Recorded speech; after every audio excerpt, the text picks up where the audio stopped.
Oh my God. I mean, it just feels like numbers mean nothing.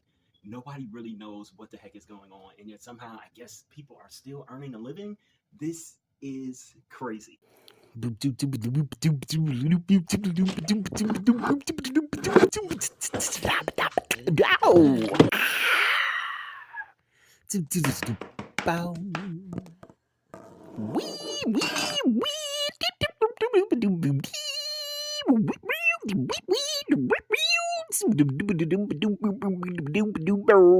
Wow.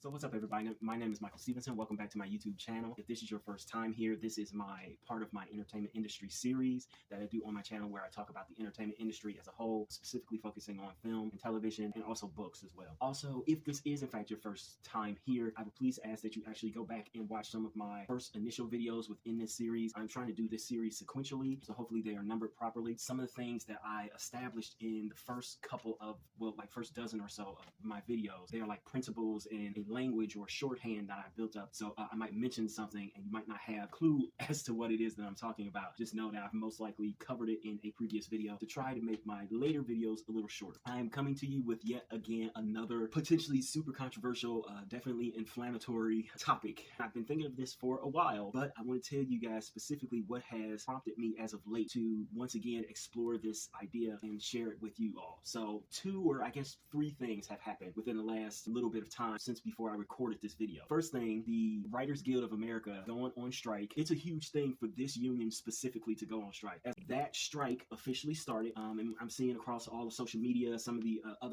some of the professional writers that I follow. Again, I call myself a professional, but most of you don't know me, don't know my name, and you've never read my work. I have sold like one or two books here and there, to be honest with you. But again, there are tons of people in the industry who you have no idea what their name is, and they make little to almost no money until suddenly they pop up and they're super big and they're super famous and they're everywhere. And you're like, oh my God, why had I never heard of this person? Hopefully I'm that kind of a person where I pop up all of a sudden and I'm kind of everywhere, but not in an annoying way, in a, oh my God, I really love his work, or it's interesting kind of way. Anyway, the second thing, which sort of was triggered by the first thing, is that one of the writers that I do follow on social media, and I'll be honest with you, I really don't watch his stuff that much, but I seen like one or two videos a while back and just clicked the follow button. But I've mentioned him before, I believe. His name is Michael Jammin, or maybe Michael Jam. I'm not quite sure because I've never actually looked him up, but his social is Michael at Michael Jam and Writer. And I think that's both for Twitter and for Instagram, which is where I follow him. He was talking about how the Writers Guild strike was going to affect him. One of the things that he said is that some idiot made this joke about how, oh man, you're going to be out of a job. It's funny, blah, blah, blah. You ain't going to be writing no more, hilarious. Celebrating that he was not going to be making money, basically, which is a terrible thing to celebrate for anybody. Everybody has jobs. Everybody has a family. Everybody has bills and things that they want to pay. So this is kind of a crude joke for no particular reason. But of course, Michael Jammin, he was like, I can laugh at myself. He's an experienced writer, so I'm going to assume that he has a good amount of savings saved up so he can live throughout this writer strike, however long it goes. Writer strikes have been known historically to go for a fairly long time. Again, I will talk about this in another video. As a matter of fact, I think I did already mention it in my video on writers. The studios and the production companies and all of them as a conglomerate, they really don't start feeling the hurt or feeling the pinch of a writer strike, or really any strike as it concerns the major unions or guilds, really until somewhere around mid-July, because that's when the TV productions really kick into overdrive for all of the networks and whatnot. They have quite a bit of time. It's the very beginning of May. They have quite a bit of time to sort of just sit on their hands and not negotiate for any particular reason at all, because they're not going to feel any pain for a very long time. And even when they do start feeling pain, that pain is not going to be that much. But he was saying that he's a comedy writer, so obviously he was able to laugh at himself and laugh at this not very well put together joke that this person had made. He was trying to say that I don't think that, and this was Michael Jammin, he was basically saying that I don't think AI is ever going to replace not only writers, but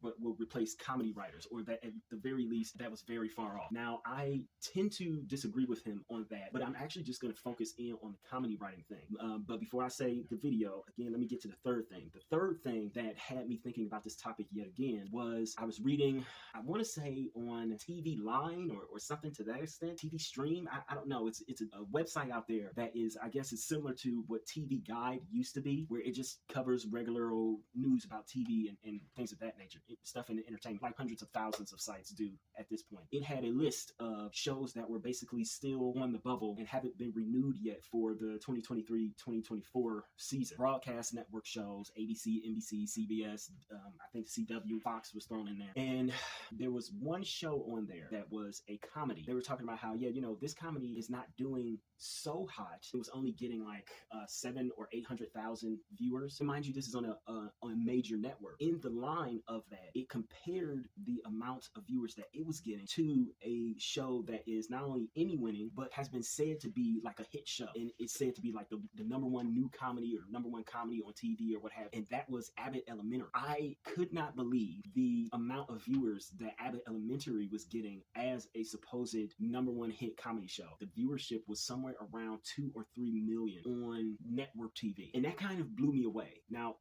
number one, again, this is a new show. And like I said, I had been very, very critical of the show, which shall not be named, on the channel. When it came out, it got a little more than half a million. Okay, everybody. So I apologize for that. Again, I don't know what happened there. I have no idea what was happening with my camera at that time. It seems like I just completely dropped an entire video, or at least a minute of recording.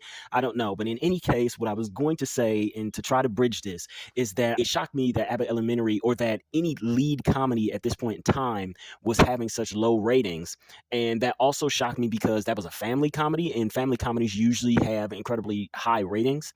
But then I had to start thinking about it, and I thought about not just family comedies and not just television comedies, but pretty much all comedies, especially in film. Right now, we know about like the rom-com, right? And I just started thinking, wow, it feels like there are a lot of comedies that are supposedly coming out that are supposed to be big comedies, but that really aren't hitting and that aren't that funny. So this is the rest of the video. Since 2009, there are only about 3 romantic comedies that I can even think of. And one was lambasted for basically not having enough romance in it. And that is the first one, which is Love Happens. Love Happens starred Jennifer Aniston and Aaron Eckhart. And it was about a motivational speaker in Aaron Eckhart trying to fall in love again after he lost his previous wife. Jennifer Aniston sort of was kind of along for the ride. And I remember specifically one of the reviews saying that the movie is called Love Happens. It's so interesting that they chose that as a title because in the movie, love doesn't happen. In fact, almost everything else but love happens. The second one is probably Crazy Stupid Love. I didn't actually see that movie. Like, as a matter of fact, I don't think I've ever seen that movie now that I think about it. At least not all the way through. But I do know that, again, it is a romantic comedy in which people are supposed to be falling in love. And then the third one, strangely enough, is the Amy Schumer movie, Trainwreck, in which, Amy Schumer is, I guess, trying to get her life together while falling in love with Bill Hader. Now, again, I know that there are some others in there you might want to call out that you thought were big, but for the most part, we get maybe 1 or 2 romantic comedies per year that are okay. They very much so feel like people who are in Hollywood trying to answer the call that a lot of fans have put out there, in sort of a Batman signal type of thing, that we want romantic comedies back or anything or something to that effect. I know that there's not a lot of men who want that, but I would love to have them back.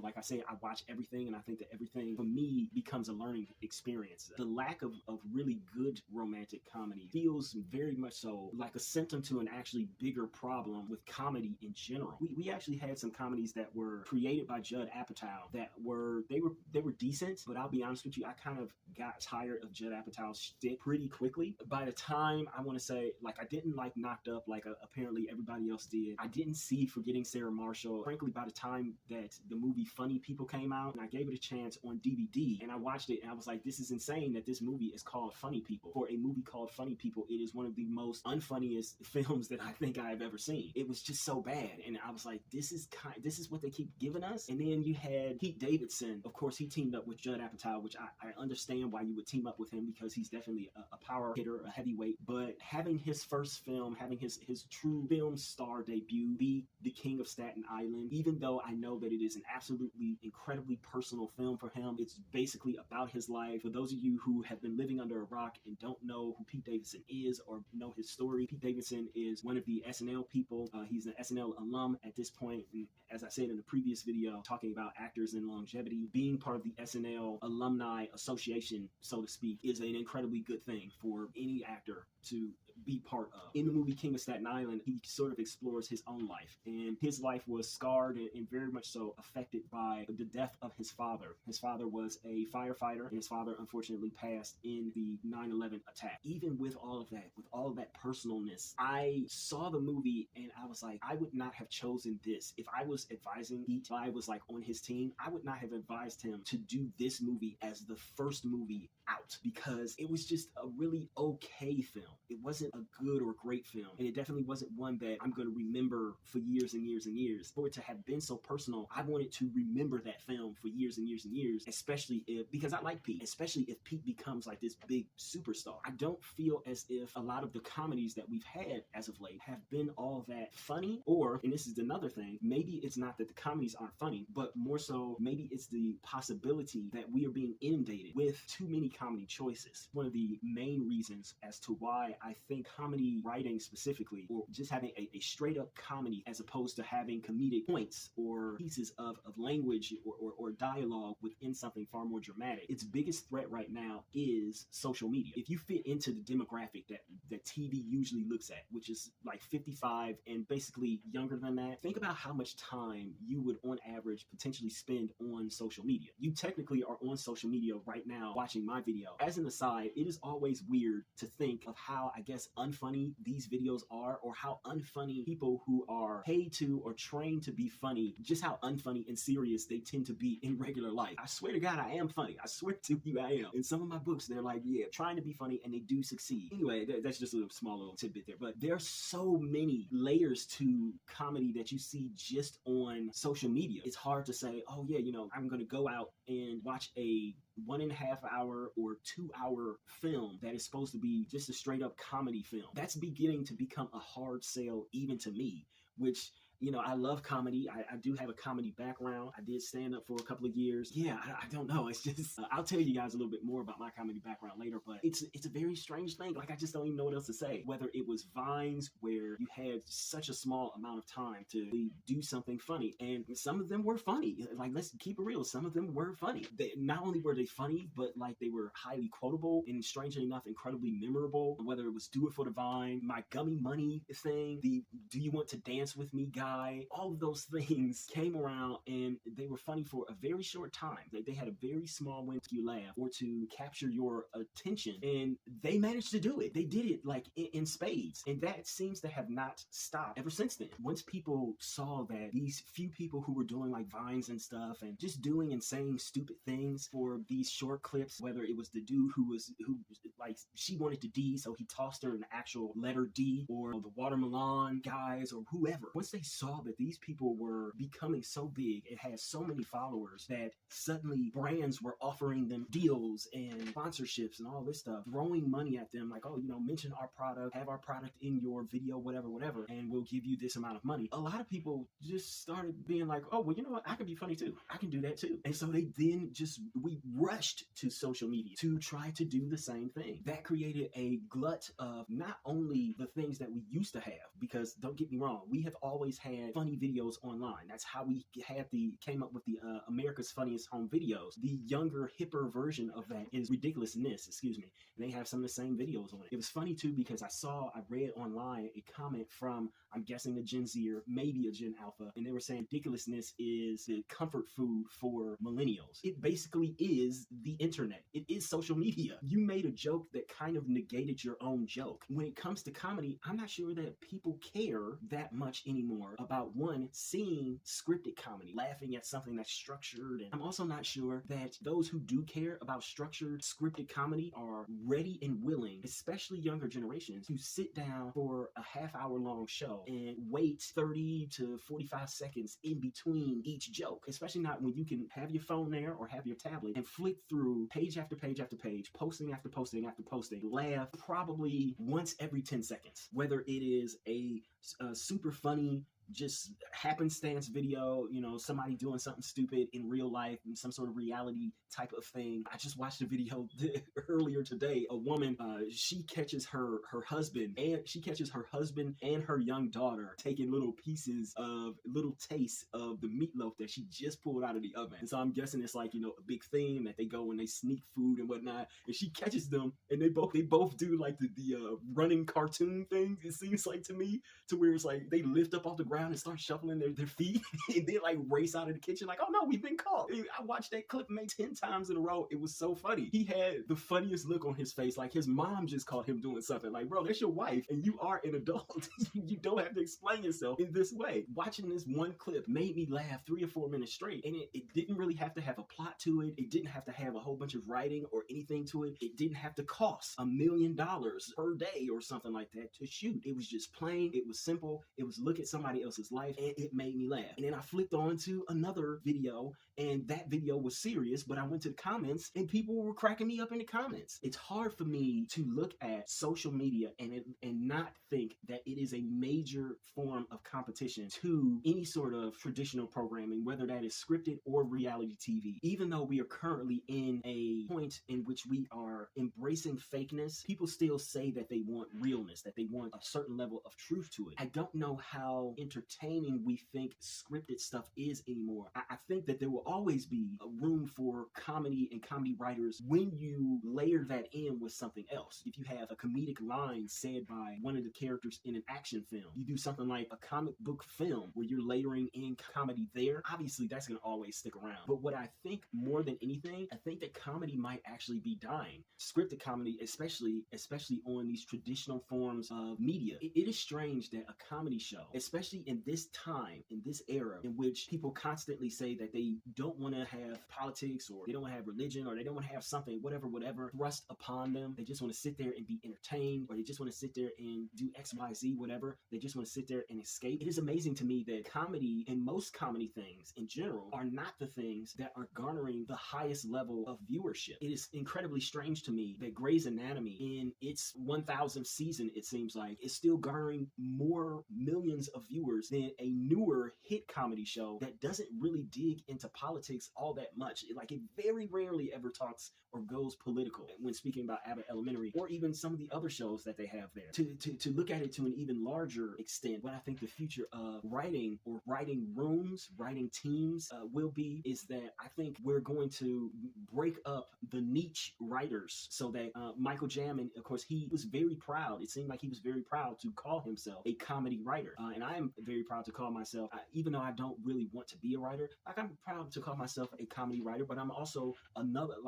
I write in other genres, mostly in horror. I'm proud to call myself a horror writer, proud to call myself a writer of any kind. Future writing rooms of most Hollywood productions are going to look sort of like what I would imagine the Game of Thrones writing room looked like. When I think of Game of Thrones, just think of like all the different genres that story touches. Yes, it is an epic fantasy, dark fantasy, but you don't have to be specifically in fantasy in order to have all of those different genres that it touches. Game of Thrones, yes, it was very serious. It was a very serious drama, so you have drama writers, but it also had more than enough super funny comedic points. And I'm not just saying like, oh, somebody said something that was supposed to be serious, but they said it in a funny way. Like, no, it had legitimately funny stuff that was being said. It had some comedy there. It touched on horror. It touched on romance as well. For future's sake, we might be looking at shows that are sort of hybrids of everything. 20 years ago, people were saying that, yeah, we're probably moving towards this dramedy hybrid. And so the dramedy has been a serious thing for the last 20 years. I think that just the idea of drama taking over almost every other genre in and of itself, I think that weirdly enough is more probable. So does comedy really need to exist anymore? I hope that it does. I hope that it continues to live on and exist. But I'm not sure. I'm not sure. I'm just not sure. What is supposed to be the big draw to traditionally made comedy now? I don't know. I don't know anymore. I really don't. As for now, that's pretty much all I wanted to say on it. I just feel like, most of what we're seeing, good comedy and what have you, it's not even coming from the traditional sources. So why even still have it? I don't know. Let me know what you guys think. I'm interested to see it. So, hey everybody. So while I don't have an official sign off yet, I guess I should do the whole please like, comment, share, and if you so desire and you want to see more, subscribe. But more importantly, I will ask that you please, please, please go and purchase one of my books. They are mostly ebooks and pretty much they are all under $10. See if any of my work is actually any good, if it lives up to any of the things that I'm talking about here on my channel, specifically with the entertainment industry videos. So please go purchase my books. All of my links are down below. Thank you.